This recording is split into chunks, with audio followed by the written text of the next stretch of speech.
This morning, a thin film of gold rests on the table. Sunlight's pouring through the window, softening the edges of the house. Steam's rising slow, dissolving into light.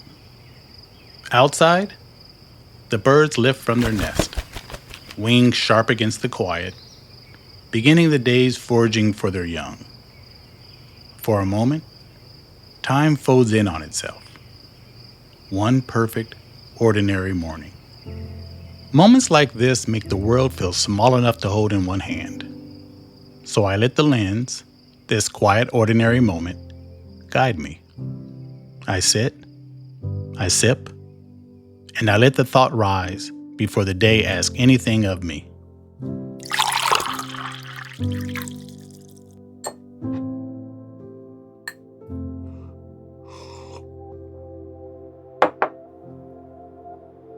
If I could plant only one seed before I die, it wouldn't be a tree. It wouldn't be a legacy of applause. It wouldn't even have my name on it. It would be a way of thinking, a way of seeing the world that says, no matter how hard it gets, there's always a way out. Because that's what saved me, and that's what I want to leave behind. Some people leave houses, wealth, a name etched into marble. I want to leave something softer, something quieter, but maybe even stronger. I want to leave a mindset, one that looks at chaos and still finds the thread, one that walks into dark rooms and searches for the door, not the exit sign, one that teaches my children and their children how to solve the unsolvable. Because survival isn't always about strength. Sometimes it's about thinking one more thought than fear allows, about asking what if when the world says don't bother. That's the seed I'd plant, and I hope it grows. This is I Drink My Coffee Black and My Whiskey Neat, where we don't shout, we pour. And today, we're planting something worth growing. Seeds don't grow in a vacuum. They need something to push against. They need soil, even if that soil is rough, cracked, or scattered with memory. My mother, she planted a different kind of seed in me. She didn't hand me a map. She handed me hope. Not the kind you preach, the kind you live when everything's broken. She's the one who, when the lights were off and the fridge was empty, still found a way to hum while she stirred the pot. Still found a way to smile, like tomorrow had already promised us something better. That's what hope looks like when it's real. It doesn't deny the dark. It just doesn't let the dark win. And that seed, it grew in me. Even when I didn't water it, even when I tried to bury it under anger, pride, or pain, it kept pushing up because someone else planted it first. But not every seed deserves sunlight. There are other things I carry, things I refuse to pass on. Unresolved trauma, the kind that lingers in your tone, shows up in your silences, sneaks into how you love people who don't understand your scars. That seed, it dies with me. My kids don't need to carry it. They don't need to inherit my silence, my startled response, my tension when the door closes too hard. I've done enough surviving for all of us. Now I want them to grow. And they are, in ways I see and ways I don't. They've already picked up some things from me. Kindness mostly. But I know where my kindness comes from. It was carved from ache, shaped by what I lacked. I never want them to learn it that way. I want them to be kind because the world was kind to them, not because they're trying to fix the world by being who they never had.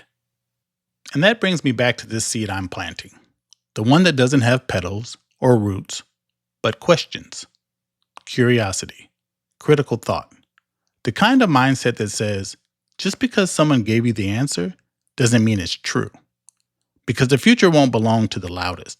It'll belong to the ones who can sit with complexity, who keep learning, even when it's uncomfortable, who don't run from hard questions or new truths.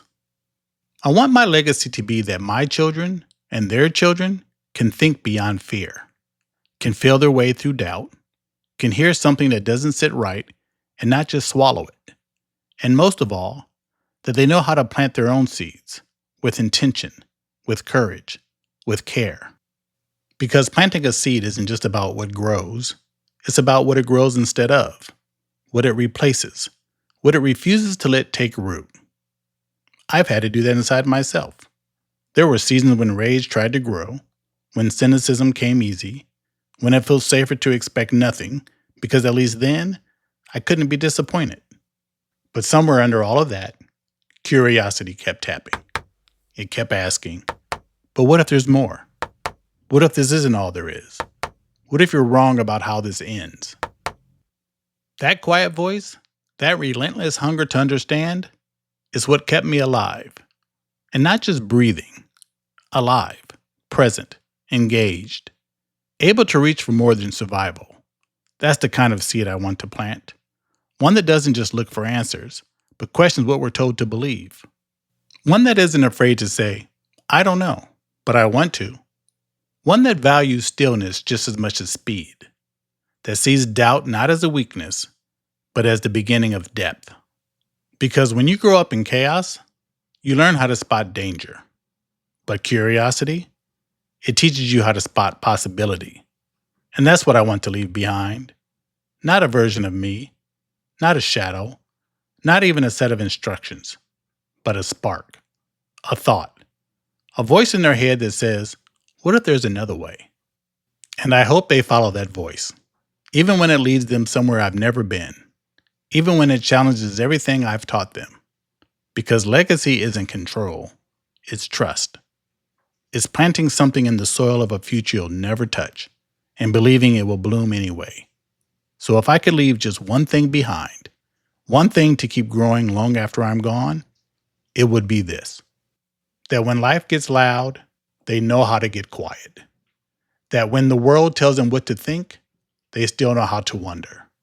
That when everything falls apart, they don't panic, they pause and ask a better question. Not because I taught them how to win, but because I taught them how to think. And that seed, it's already planted. Just this week, I watched that seed bloom. My daughter was invited to a Cycles in the Park event with her friends. 2 days before, she still had training wheels, still wobbled, still needed help stopping. I told her, gently, honestly, there's no way she'd be ready in time. Not with people walking those same park paths, not in just 2 days. But she looked up at me and said, let me try. Please take them off. So I did. And she practiced over and over, falling, getting up, trying again. That night, I told her she might need to put those training wheels back on. She nodded, but kept practicing. What I didn't know was that she whispered to her mother, Dad's wrong. There is a way, and I'm going to do it. And the next day, she kept going. I saw something in her, that quiet fire that doesn't wait for permission. So I took her to the top of the street, to the cul-de-sac where she has room to fall without fear, and she stayed there until she could ride. And yesterday, she was at that park. No training wheels, no panic, just motion, balance, freedom. And I had to sit her down and tell her, you were right, I was wrong. Because she believed in a path I couldn't yet see, she didn't just inherit the seed, she planted it back in me. That's what legacy really is. Not a speech, not a rule, not a tradition wrapped in pressure. Legacy is a mindset that outlives your doubt, a voice they carry, not because you forced it into them, but because they saw it work. That's what she'll remember. Not that I doubted her, but that she proved me wrong with grace. And that I told her so. That we let the truth win. That we honored growth when it showed up. And if that's the last lesson I leave, that curiosity is louder than certainty, I'll be proud. Because she didn't just ride a bike. She reminded me that believing in the unseen, that's the most powerful seed of all. So now you know. If I could plant only one seed before I die, it wouldn't be a product. It wouldn't be perfection. It would be this. Keep asking, keep wondering, keep going even when someone who loves you says you probably can't. Because sometimes the miracle isn't the moment you succeed, it's the moment you try again anyway. This is I Drink My Coffee Black and My Whiskey Neat, where we don't shout, we pour. And today, we poured the kind of seed you can't hold in your hands, only in your heart.